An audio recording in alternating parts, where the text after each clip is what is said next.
Francis മാർപ്പാപ്പയുടെ ഭൗതികദേഹവും വഹിച്ചുള്ള വിലാപയാത്ര കാസ Santa മാർത്തയിൽ നിന്ന് Saint Peter's ബസിലിക്കയിലേക്ക് തിരിച്ചു.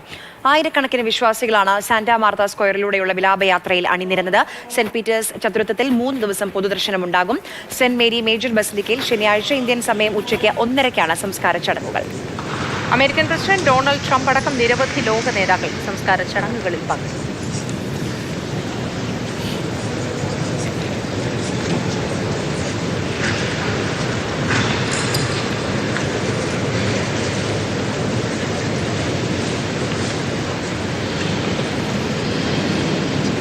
ഇപ്പോൾ വത്തിക്കാനിൽ നിന്നുള്ള തത്സമയ ദൃശ്യങ്ങളാണ് കണ്ടുകൊണ്ടിരിക്കുന്നത്. ആയിരക്കണക്കിന് വിശ്വാസികളാണ് വലിയ ഇടയന് വിട നൽകാൻ വേണ്ടി, അദ്ദേഹത്തെ അവസാനമായി ഒരു നോക്ക് കാണാൻ, അദ്ദേഹത്തിന് ആദരാഞ്ജലി അർപ്പിക്കാൻ വേണ്ടി സെന്റ് പീറ്റേഴ്സ് ചത്രത്തിലേക്ക് എത്തിക്കൊണ്ടിരിക്കുന്നത്. ലോക നേതാക്കളൊക്കെ വരും ദിവസങ്ങളിൽ 3 ദിവസം പൊതുദർശനമുണ്ട്.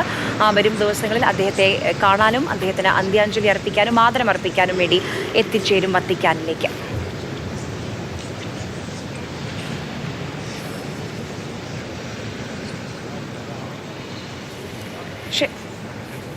ശനിയാഴ്ചയാണ് സംസ്കാര ചടങ്ങുകൾ ഉണ്ടാവുക.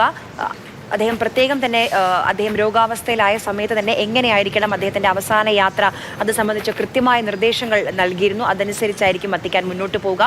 ആഡംബരവും ആർഭാടവും ഒഴിവാക്കിയുള്ള ഒരു അവസാന യാത്രയാണ് ഫ്രാൻസിസ് മാർപ്പാപ്പയുടേത്. എന്തായിരുന്നു അദ്ദേഹത്തിൻ്റെ ജീവിതം, എന്തായിരുന്നു അദ്ദേഹത്തിൻ്റെ ജീവിതത്തിലൂടെ അദ്ദേഹം നൽകിയ സന്ദേശം, അത് തന്നെയാണ് അദ്ദേഹത്തിൻ്റെ അവസാന യാത്രയിലും ഉള്ളത്.